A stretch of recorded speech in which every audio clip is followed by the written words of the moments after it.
Hi there, good evening everybody. I want to welcome you here to Prog Monster. My name is Murph. I am the host of this show, a show dedicated to progressive rock and other forms of rock music. So we're here to do a look back at a classic rock album. This show I do every Monday. Usually choose an album that's a 2 or higher, high 2s to a higher ranking, usually masterpiece at the top. And we have something that's older than 15 years. So the album I've chosen to do today, I passed on the first chance it came to do it because I didn't think the ranking was higher. It's increased enough for me to consider it to be a ranked high enough to do for this particular show. So the album we're going to be doing tonight is Tales of the Topographical Ocean by Yes. This is their big, epic, long track album, if you want. So basically we have four tracks on a double disc, so a track per side, basically. So 4 what we would call epic length songs for them. Nobody attempted that at this point in time, except for maybe Tull with their Thick as a Brick album. But definitely a fantastic, an attempt at something fantastic. I think it succeeds to some points as well. So released December 7th, 1973, recorded at Morgan and Willesden in London. It's about almost 81 minutes in length. Atlantic Records is the label, and produced by Yes and Eddie Orford.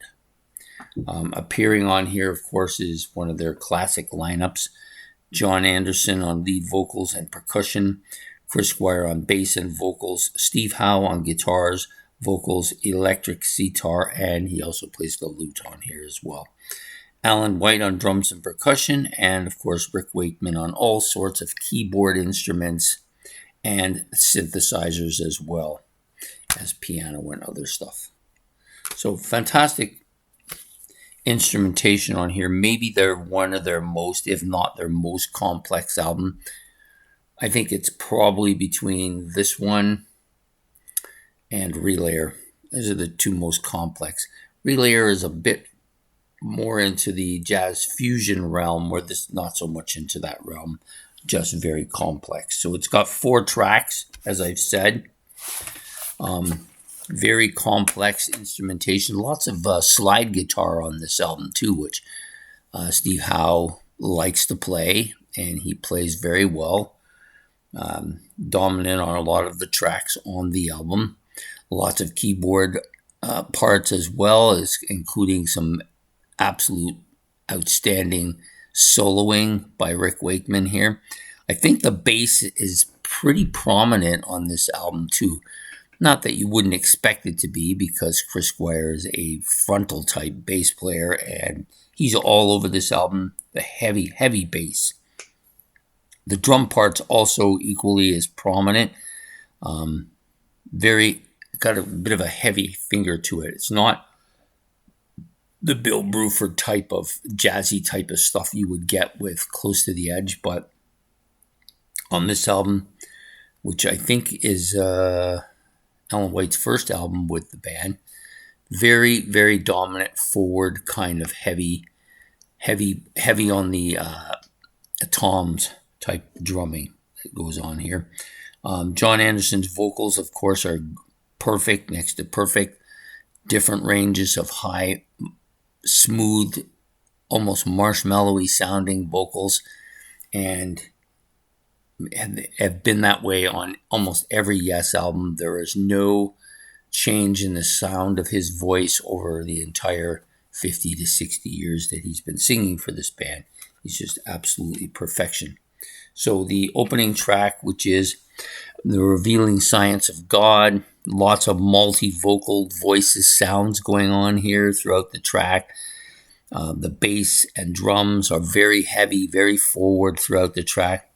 The keyboard's also very frontal here. I found the guitar part on this particular track a little bit on the jazzy side. not excessively so, but definitely with that kind of a catch going on. Has a nice catchy melody, kind of dominated with very heavy bass. John's vocals are typical here, grand and frontal and near perfection as always. Bit of a change of pace and tempo as the song goes along, and some catchy riffs. More so on the back half of the song than on the front part of the song. And there's a off the chart keyboard solo almost towards the back half of this particular track, which I think is as good as anything on the album, or on most Yes albums for that matter. So the next track out is the second track, which is The Remembering, which is called High the Memory. A little bit of a lute part here towards the beginning of the song. I would say it's a very pastoral part to the song. The song is a little more pastoral than the other songs. This particular part towards the first almost half a dozen minutes on this album, very pastoral in nature. There's some chanty sounding, almost like they're chanting here. But of course, the song is a story, or how you would say, they are revealing a belief system, I guess, sort of, if you want to call it that here. So there's a little bit of that chanty stuff going on, or chanty part to the song. Yeah. Got a bit of a more mainstream vocal part towards the middle, and it gets progressively stronger as the song goes along. Probably the weakest of the 4 tracks on the album, in my opinion. I don't mind it, but I don't think it's the strongest of the tracks.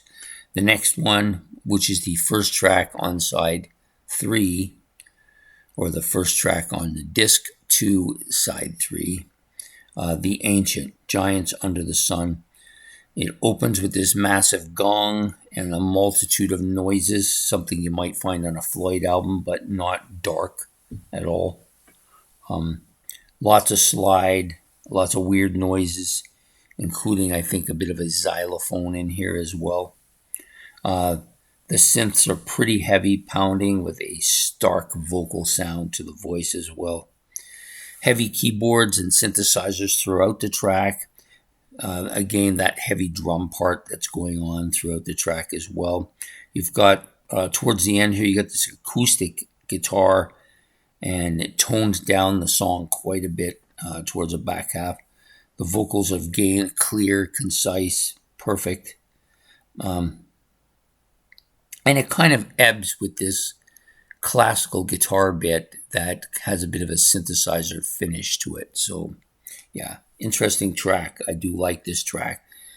I think I like it more than The Remembering, but maybe not as much as The Revealing Science of God. And then, of course, the final track, which is the most famous one on the album, Ritual. Nous Sommes du Soleil. Nous Sommes du Soleil, I believe that's how you pronounce it. Complex, heavy opening. Lots of slide guitar here. Very heavy drum part. Synthesizers and key backdrop throughout the entire part. It's got a very catchy, heavy riff. And I mean, at least the bass, very heavy, catchy bass riff is what I'm trying to say here. There's a guitar build up towards the second half. Some vocals are clear, concise, with multi-layers, lots of them going on. I'm not sure if John does all the vocals on this particular part, the layering part. Perhaps Chris and Steve are in there as well, but generally speaking, they do more backing vocals than these layering parts.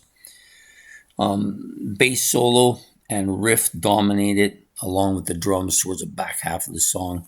Again, dominated by a lot of strong rhythm and bass section throughout the back half of this track as it is throughout most of this album. So it's a strong album. None of these tunes are catchy in the sense that you're going to play them a lot and sing along with them or anything like that. This is a listening album. If there's a listening album in the Yes discography, this is it. For me, a lot of the Yes stuff is very interactive. I sing with it. I do the air thing with it. I listen and enjoy the heavy riffing on a lot of the tracks. Not so much on this one. This one is a kind of sit back, listen to album or a headphones album. I do like that. Well, Yes is generally for me a big headphones band, but this particular album is a sit down, listen to, almost like you're listening to a symphony of epic proportion, which this basically is. So great album.